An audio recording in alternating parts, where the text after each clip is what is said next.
What's happening, guys? Welcome back to JTX. This is not clickbait. I was accused of sexual assault. So let's go to the original tweet where this came from. It's by somebody called Cluster TKOP.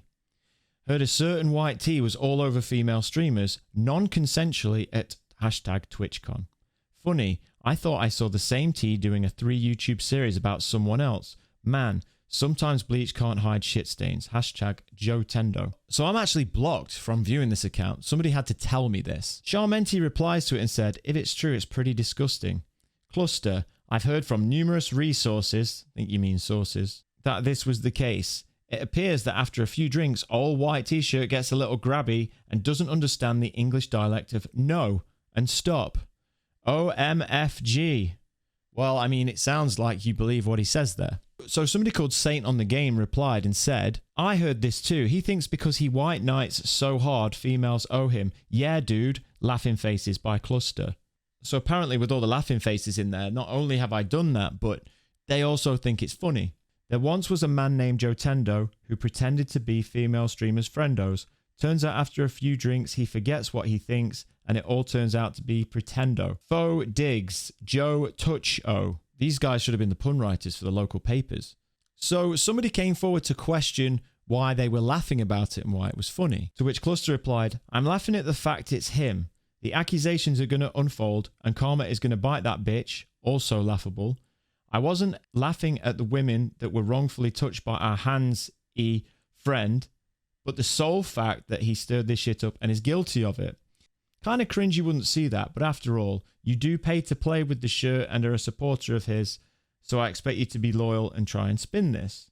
And the guy replies, I have no horse in this race, just voicing my opinion that you probably should not be laughing at this. If you think it's fine, then carry on. Obviously, it's not fine and it's not funny, it's very serious. So if I was looking at this as an outsider, that'd be my first red flag.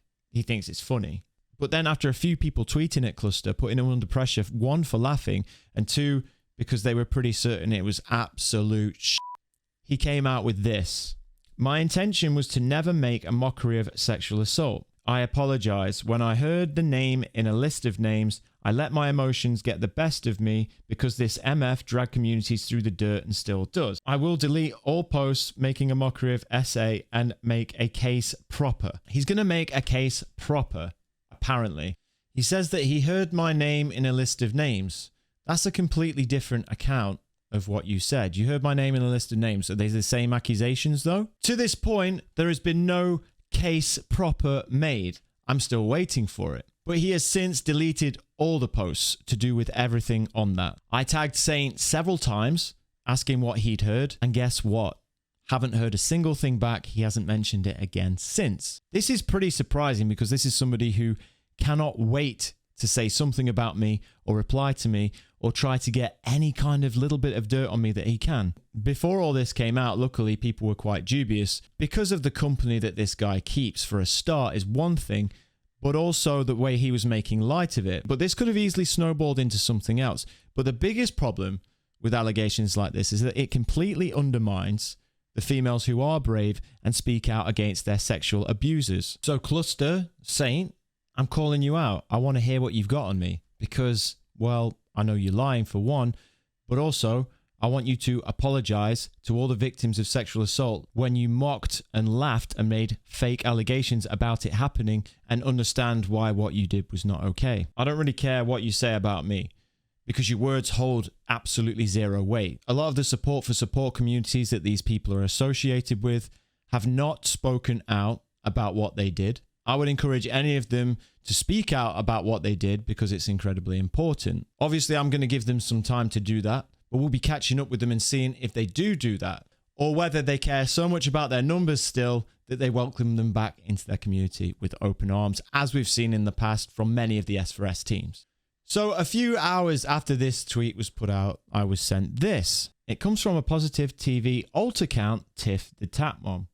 It's almost like the guy I told you all was a bad person was actually a bad person. Not surprised at all he has allegations against him. And I replied, don't need shy, that's supposed to be shy, share with the group. Because obviously if you're going to call these people out, then surely you should be warning your community about them, not just making random subtweets. She replied with, your parasocial obsession with people is legit scary. And I replied, no answer, just an attention grabbing tweet, or are you going to warn people about said alleged offender, keep people safe? ? And this went on, and eventually she went to say that she was talking about something that had happened a couple of days before. She claimed it was about Stevie Business, who'd had multiple sexual assault claims against him and disappeared from the internet. You might think to yourself, well, that's perfectly reasonable. You tweet about it 2 days later. Worth noting as well that she's also deleted that whole thread, including the fact that she hid one of my original replies before deleting the whole thread. Why would you do that? Now, she claims that she was barely on Twitter for those 2 days, and that's why she hadn't posted about it before. But as you can see here, these are all her interactions from the 11th of October. This is a time apparently where she was barely on Twitter and hadn't really had time to look at anything. And I mean, the Stevie Business stuff was literally all over Twitter. You could not move for it, and all over the circles that she is involved in. So yeah, as you can see, October 11th, still on October 11th. So this is the day before. She interacted plenty by the looks of it to me. I mean, now we're on the 10th. And also, again, lots and lots and lots of interaction. So it claims that she'd barely seen it and not caught up with it. I simply don't believe. It's up to you whether you believe that or not. Before any of what I showed you, in San Diego at the TwitchCon partner party on the Thursday night, a lot of people got together and had a few drinks, and then we all went into San Diego downtown. There was a point in the night that I was approached by Positive, and she wanted to talk to me. Of course, I'm open to talk to anybody. So she started to talk to me. Well, she talked at me for quite a long time. She'd been upset because in the past she'd been in a video, not for very long, and the video wasn't really about her, that was about Hover and Hover's next top streamer. Now, if you don't know what Hover is or haven't seen the videos, I have a full playlist for that. Go back and watch them at your leisure. Obviously, most of the things that I said about Hover came true. However, she'd clearly been upset from this from quite a while ago, and she wanted me to apologize. Now, given that I never really spent any time talking about her, I didn't feel an apology was necessary. I let her say her piece, and the whole time I stayed very calm. I didn't raise my voice, and I was very careful on my mannerisms. Her partner was there with her, and he kept coming over and then going away like a lost puppy dog. Not sure what that was all about. This was witnessed by quite a lot of people. But what I did say to her was, the problem with streaming about positivity all the time and telling everyone that they're great and they can do amazing is it isn't true. And telling people to keep grinding and keep working hard when you are pretty sure you know that they will never be able to make it as a content creator, I don't think is fair. I've never said once that you shouldn't stream. If you want to stream, you should stream. Your expectations should be realistic. If you want to go for it, then absolutely you go for it. But not everyone can make it. And there's people that she knows, that I know, that many creators know that will never ever be able to make it. So I don't believe that spreading this positivity, which is fake in my opinion, helps them at all. In fact, I think a better person, a better friend, a better confidant would say, I don't think this is for you. So after all this happened, she puts out a tweet like this: streaming sucks and you should just quit because it's better than trying anything new in your life. Everyone's destined to fail, even the famous streamers. Please don't like this or discount Keemstar will make it about him and say I'm using negativity to farm engagement. This is satire. Well, obviously it is aimed at me and it's on the back of what I said. Obviously blown up and exaggerated out of all proportion and completely losing the context. And I believe that's the second tweet about me. Bear in mind that after what happened on that Thursday night when she was having a go at me, I didn't really say anything about it. I was happy to just move on and leave that. Then she comes up with a tweet saying, the internet is wild and I'll be offline for a while. This should go without saying, but no, I didn't deserve my sexual assault. Please just be kind to people. I'll be clear, I don't know anything about her sexual assault, so I'm not going to comment on that. But she says, internet is wild, I'll be offline for a while. She never goes offline. She continues to post.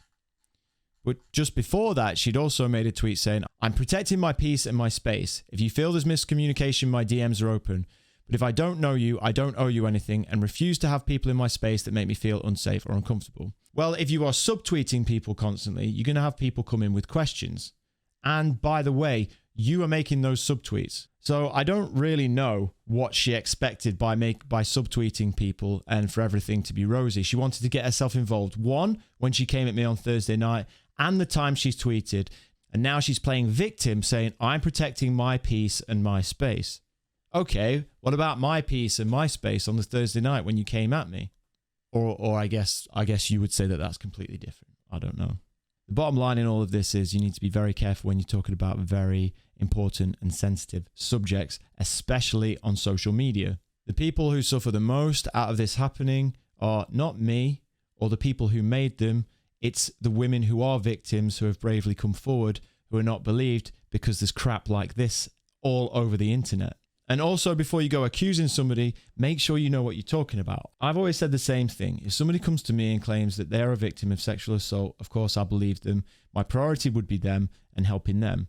Whether they wanted to take it further, whether they didn't, whether they just wanted an ear, I would help them. It doesn't mean I can immediately get a pitchfork and go after the accused either. And that's important to remember. You can still believe the victim without going straight for the accused. And if they want to out the accused, if they want to press charges against the accused, then absolutely you get everything you can together and you help them. What I would like is the likes of Cluster and Saint to come forward and say that they made things up and that they apologize to all the victims of sexual abuse out there. Saint will not reply to any tags that I send him. And in the meantime, I guess we wait for Cluster's report, but I don't think it'll be forthcoming. Do you? Thanks a lot for watching, guys. I'll see you next time. Goodbye.